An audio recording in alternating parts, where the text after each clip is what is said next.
Meron po tayong kasabihan na hindi po tayo pwede mag-serve sa dalawang master at the same time dahil kailangan po kasi mag-focus tayo sa iisa lamang dahil para makapag-focus po tayo yung iniisip natin ay nakafocus lamang sa iisang pag-iisip para po hindi nakakalito dahil po ito ay tumutukoy sa physical na katawan natin at sa kaluluwa natin.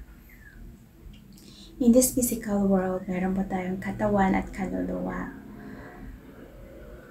Marahil in this physical world, magkakapareho yung mga katanungan natin sa buhay about life, but the answer is different according sa pagiging unique natin, individual. Diyan po nabibase yung kasagutan natin sa buhay.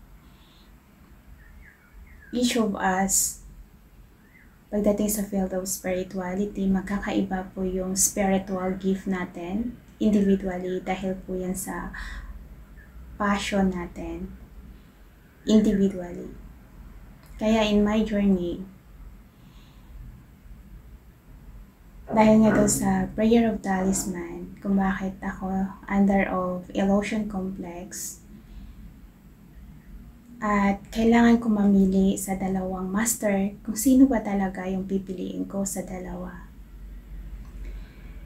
Yung isa, nabibase sa physical na katawan natin bilang tao. Ito po ay ang material things natin na kaya natin mahawakan at kaya natin makita. Ito po ay yung kayamanan natin in this physical world. Yung isa naman is about love. Ang love ay nasa field of spirituality, deeper to our soul. Kapag love, dapat nakafocus po ang isang individual na tao sa feelings. Kaya, in my journey, ang pinili ko ay love. Kung bakit kailangan ko iwanan lahat ng material things ko in this physical world. Nagstay ako in my inner focus. Nagstay ako sa feelings. O nag-focus ako sa heart chakra ko.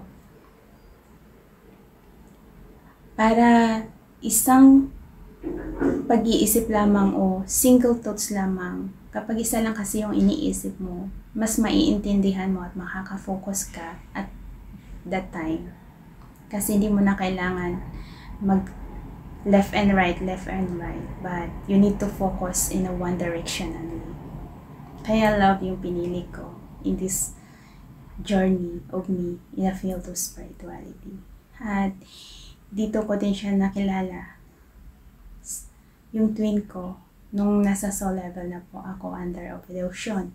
Ang illusion, parang ito yung maihambing natin sa mga tao na under of hypnotized dahil parang wala sila sa sarili nila dahil na doon marami kang makikita, nakadepende kasi kung saan ka pupunta.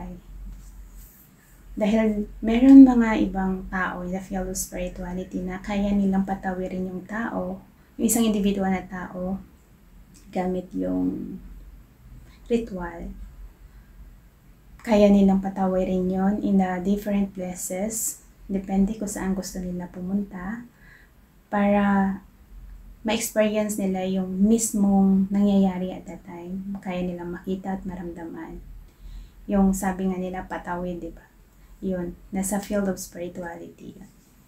Pero ako at that time, hindi pa ako under hypnotized dahil ang pinili ko ay ang love, kung bakit nag-inner focus po ako sa feelings ko. Na nag-base lang ako sa heart chakra ko, doon ako para magkaroon ako ng focus and to be a student and also the observer kung anong nangyayari in the field of spirituality. Inner focus po ako. Samantala, yung twin ko naman, siya yung nag-represent ng outer reality yung mga material things natin, kung anong makikita natin in this physical world, He's the one who represent the outer reality and I represent the inner reality. Dahil nga po siya yung mirror ko sa journey kong ito. Kaya napaka-grateful ko na nakilala ko siya and to stand as a mirror of me in this journey. Dahil without Him, I am not here. Wala din po ako sa posisyon na to para magturo sa inyo kung hindi ko siya nakilala. Kaya, I'm so grateful sa Kanya na nakilala ko siya. May reason lahat na nangyari sa relationship namin, kung bakit nangyari yon. Pareho kaming turuan ng aral.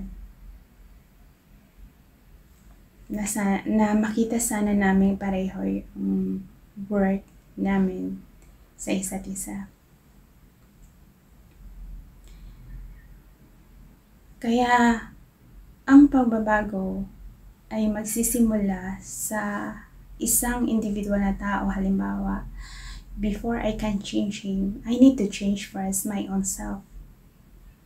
Dahil hindi ko siya mababago kung hindi ako magbabago. Ako muna yung magbago.